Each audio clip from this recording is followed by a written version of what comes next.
लक्षात आलं पाहिजे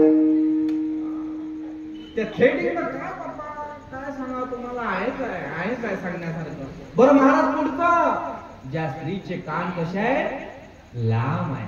काय म्हटलं कान ओढू नको ना मावशी अजिबात ओढू नको तू काय करून राहिली की समजून. ही जे कानाची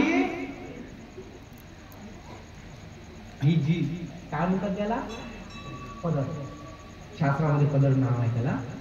ही जे खालची आहे ते लांब आहे ती भाग्यवान आहे. बरं महाराज पुढचं सांगेल मी तुम्हाला. ज्या स्त्रीच्या डावी बाजूनं होठाच्या वर तीळ आहे. काय तीळ आहे तीळ.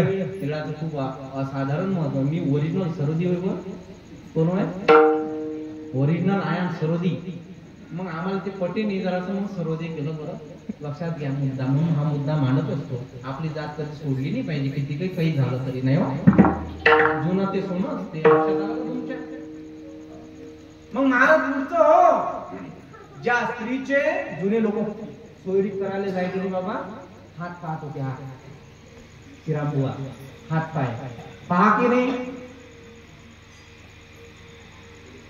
बाबाजी म्हणते गेलोही नव्हतो मायबुड्यानं जोडलं नाही केलं आहे नाही असं काय केलं. पहिले तसं काही नव्हतं बाबा. अरे वडिलांना सोयरीक जोडावी ना आपण उभं राहावं. ती स्त्री फक्त अंतरपटावरच पाहावी. हा की नाही असंच होतं की नाही. ती काळी आहे का डोंगरी आहे का गोरी आहे काही समजत नव्हतं बाबा.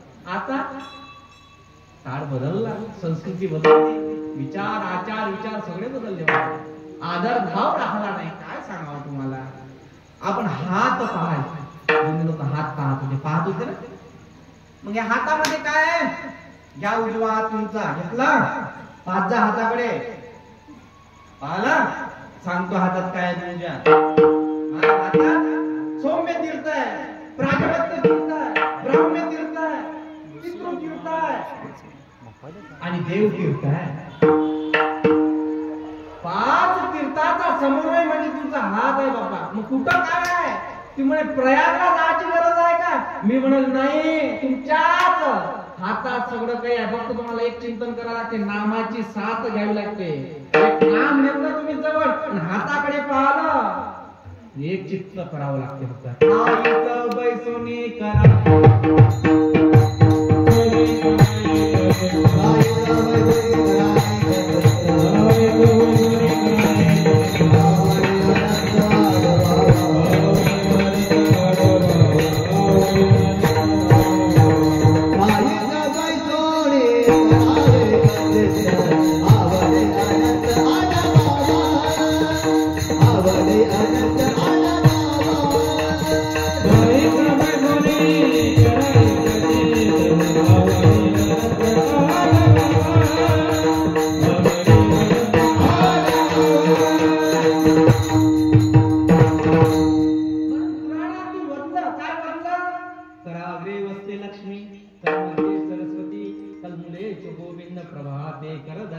हाताकडे बघता. मग टाळी का वाजवावी लागते हो महाराज.